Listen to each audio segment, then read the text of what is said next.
Welcome, curious minds, to the deep dive. When you first hear Peter Pan, what familiar images dance through your mind? Hmm. Flight, probably. Swashbuckling. Exactly. That thrill, the adventures, maybe just the whimsical idea of never growing old. Yeah, most of us have this almost idyllic, maybe even, romanticized picture of the boy who could fly. But today, we're going to take a truly fascinating deep dive and pivot pretty sharply from that nostalgic view. Okay. You've shared a rich stack of sources excerpts from J.M. Barrie's original Peter Pan.pdf, and honestly, they reveal just how much more there is to this story than meets the eye. Or the childhood memory. Right. It's remarkable, isn't it? A story so embedded in our culture, but with such complex layers underneath. Hidden depths, definitely. It's not just a kid's fantasy, it's a pretty profound look at human development, our relationship with time, all of that. Exactly. So our mission for this deep dive is to unpack those profound themes, the complex characters, and yes, the surprisingly dark undertones. Mm-hmm. Those things that make Peter Pan still resonate so deeply, even, what, a century later? More than a century, yeah. We'll explore that tension, eternal childhood versus the inevitability of growing up. That central conflict. Dive into the psychology of the characters, look at the symbolism. Sort of packed with it. So let's unpack this together. We start right at the threshold of childhood, don't we? In the Darling household. Yeah, that meticulously ordered, maybe slightly eccentric world. And Peter Pan's arrival, it's almost quiet, but it changes everything. It's a breach, Yeah. definitely. And that very first line of the book just lays it all out. All children except one grow up. Boom. Yeah, it sets up the whole conflict immediately. Peter's the exception, the anomaly. He's outside the fundamental rule of existence. Yeah. It makes you question right from the start what growing up even means. And what's really poignant is how early the children themselves feel it. Wendy, especially. At age 2? That's incredible. Yeah, Barry says she knew she must grow up, just from hearing her mother wish she could stay a baby. You always know after you are 2. 2 is the beginning of the end.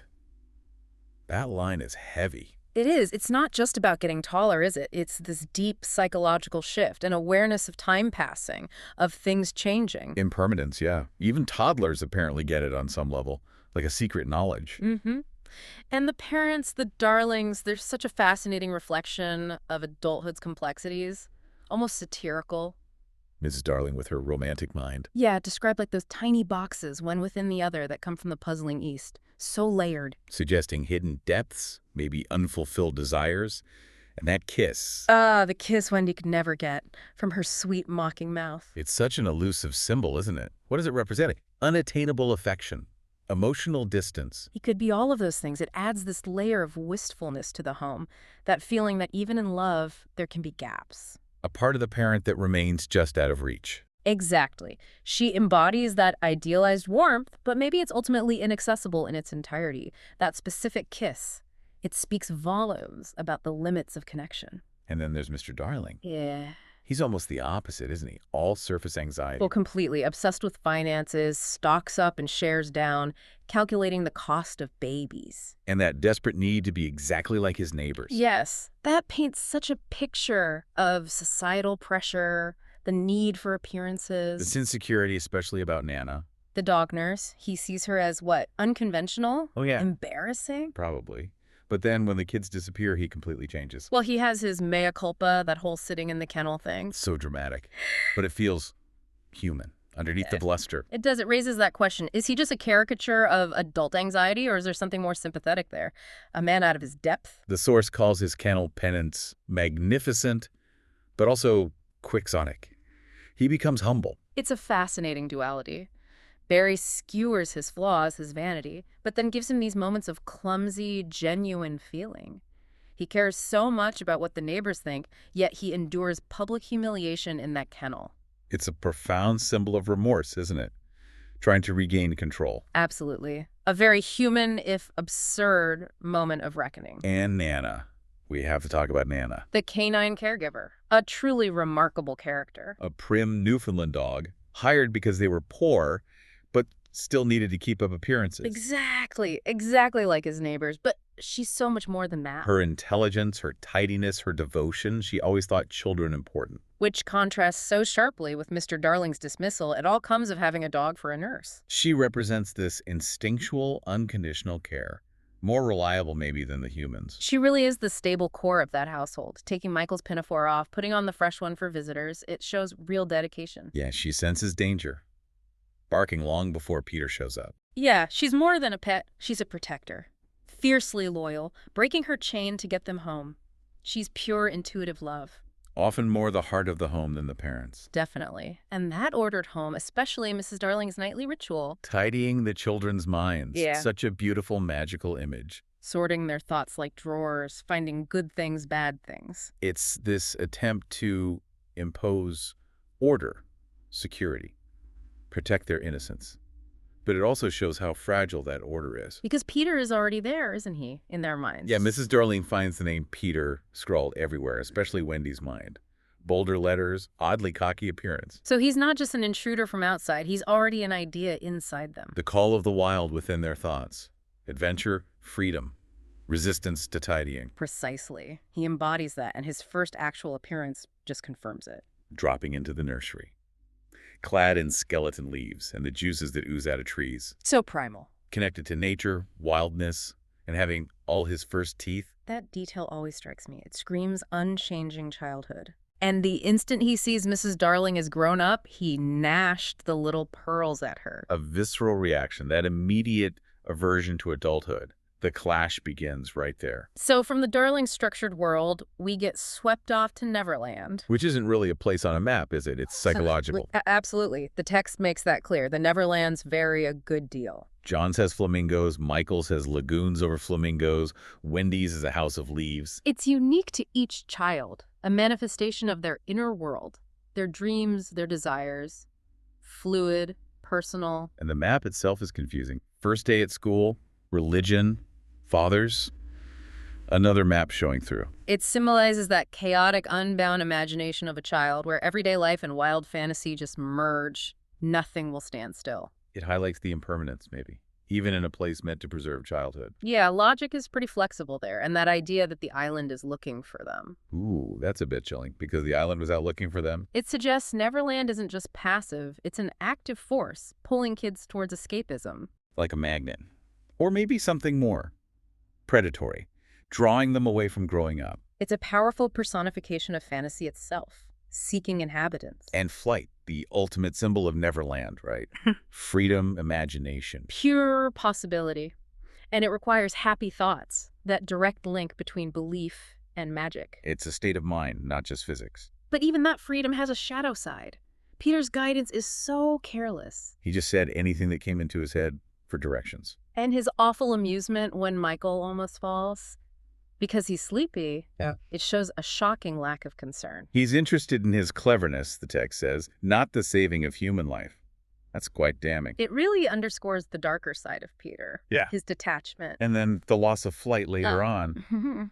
That's just heartbreaking. Because they no longer believed. It's not just magic fading, it's a metaphor, isn't it? For imagination dying off. Yeah. Childlike wonder giving way to adult conformity. Exactly. The price of accepting reality. Practicality eclipsing possibility.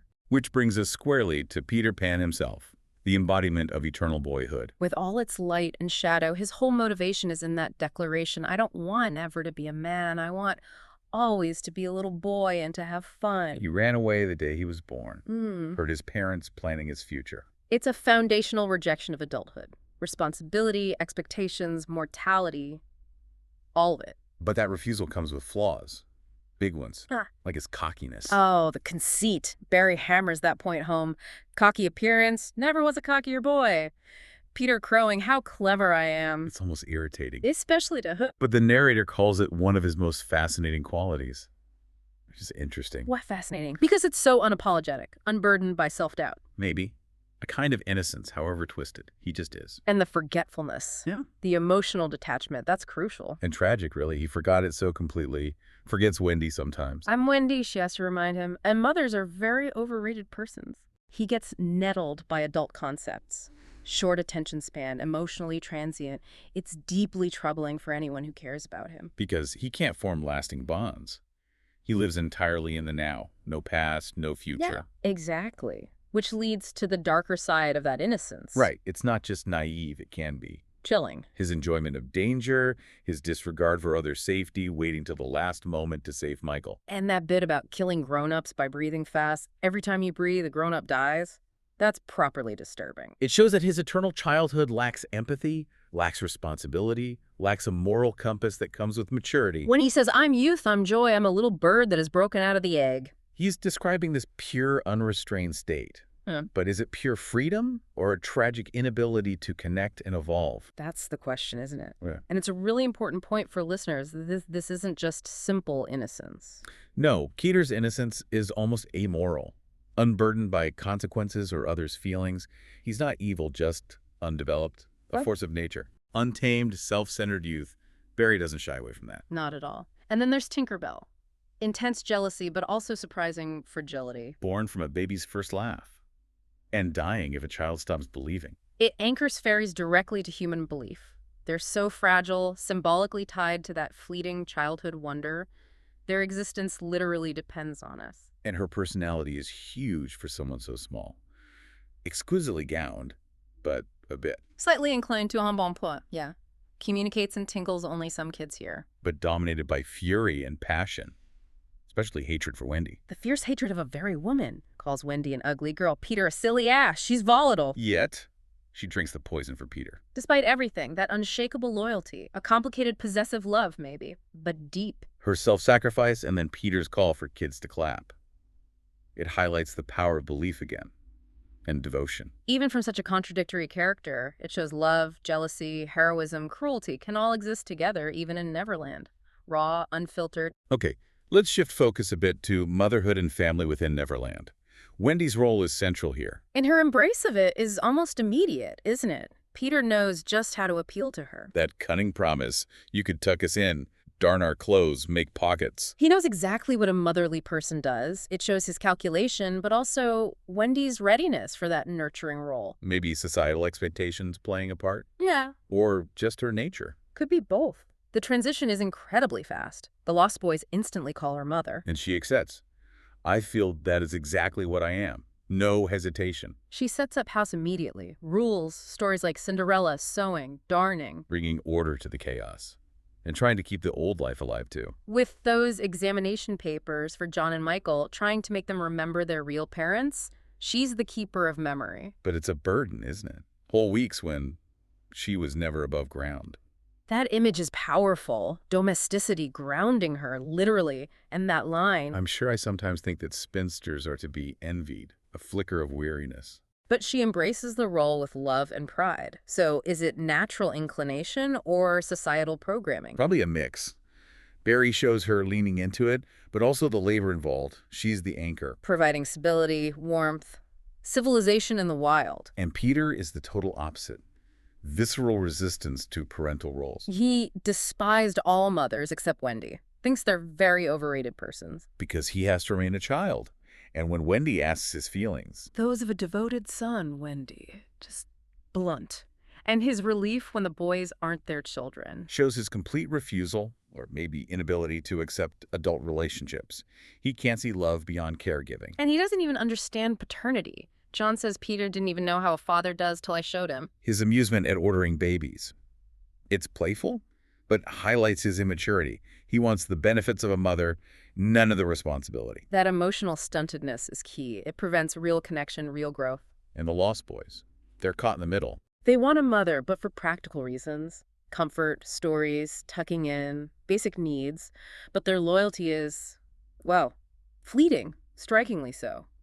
This is a really interesting point about childhood. Their excitement about being adopted by the Darlings. And willingness to ditch Peter for the novelty of a new home? Scarcely cared if he came. Challenges that idyllic view of childhood loyalty, doesn't it? Shows the self-interest, the focus on now. That theme of abandonment, fleeting connection. It runs deep in the story, loss and change, even in Neverland. Right. Now onto the shadow side, Captain Hook.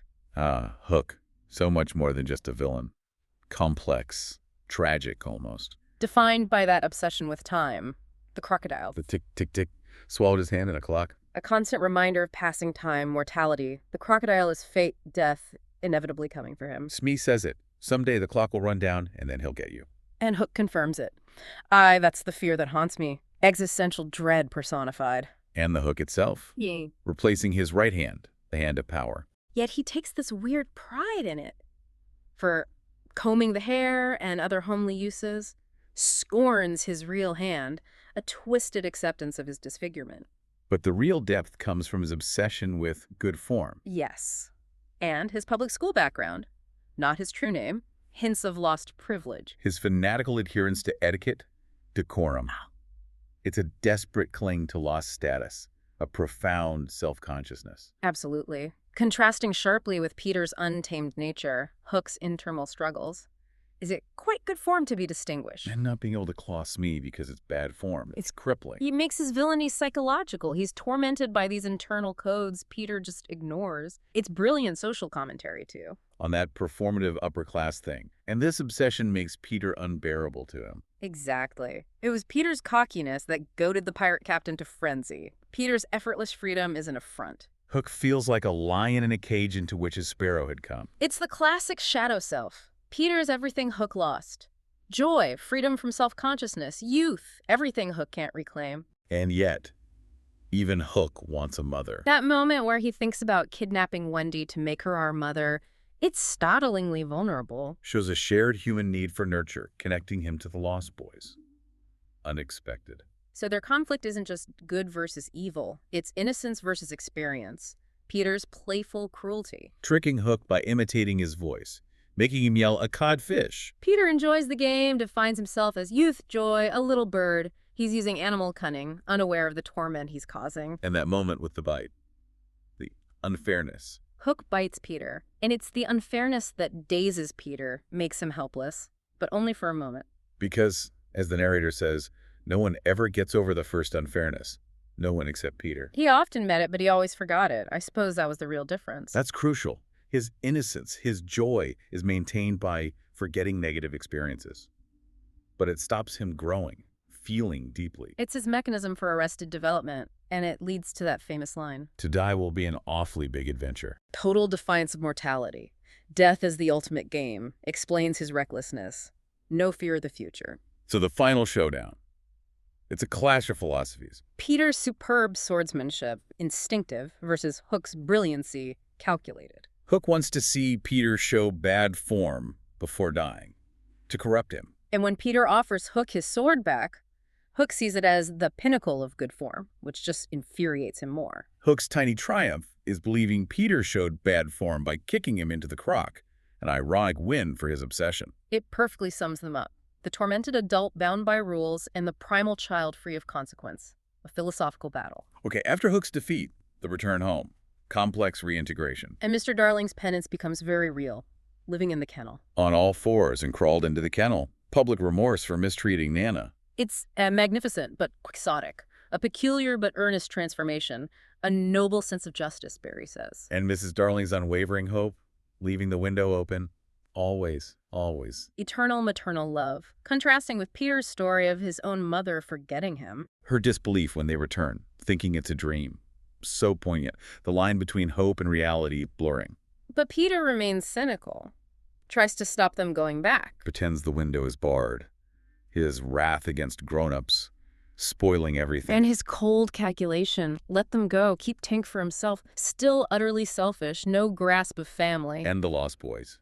They adapt almost too quickly. Back to normal life, adopted into Class 3, become ordinary. It highlights that crushing conformity, doesn't it? The loss of wildness. And loss of flight, this is such a key takeaway for listeners. The power to fly gradually loved them. What it really meant was that they no longer believed.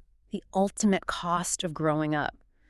Magic literally departs when belief fades, sacrificing enchantment for reality. Which leads to that final bittersweet section, when Wendy grew up. Wendy accepts adulthood, grew up of her own free will, one of the kind that likes to grow up. But her pained realization about Peter, his forgetting.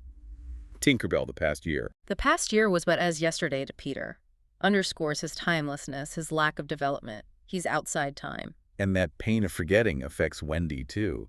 Her question. You won't forget me, Peter, will you, before spring cleaning time comes? So sadly prophetic. Because he does forget. He can't form lasting bonds with those who age. Her memory of him as little dust in the box in which she had kept her toys. Heartbreaking. He fades into a childhood relic. But cycle continues. Peter comes back. For Jane, Wendy's daughter, then Margaret, Jane's daughter, to be his mother for spring cleaning. It shows his unchanging nature, his dependence on others for nurturing, for stories about himself. That reveals his narcissism, needing others to construct his identity because he can't retain it. And that final line, wow. So long as children aren't gay and innocent and heartless, chilling. The necessary qualities for Neverland, for being Peter's companion, it forces you to rethink innocence. Suggests a darker, immoral side to eternal youth, freedom from consequence at the expense of empathy. Does innocence contain unconscious cruelty? It's a deeply provocative thought. Leaves you with this unsettling complexity. Peter's world requires a specific kind of innocence, one that life perhaps necessarily erodes. What's gained, what's lost. So this deep dive really shows Peter Pan isn't just fantasy. It's a complex allegory for childhood. Its joys, its cruelty, its fleeting nature, the bittersweet pain of adulthood. We've seen the power of imagination, but also the consequences of refusing to grow Peter's emotional stuntedness. It makes you reconsider the story you thought you knew, doesn't it? What does Neverland tell you about your own childhood, your own longings for escape? Or the parts of yourself you left behind. How do you balance that gay and innocent and heartless spirit with empathy and responsibility? Exactly. So here's something to think about. Is Neverland, in the end, a paradise or a prison? And what does it really mean for us to grow up if it involves losing the ability to fly or maybe just to believe? We definitely invite you to revisit Barry's original text with all these layers in mind. What new insights, what new questions will you discover?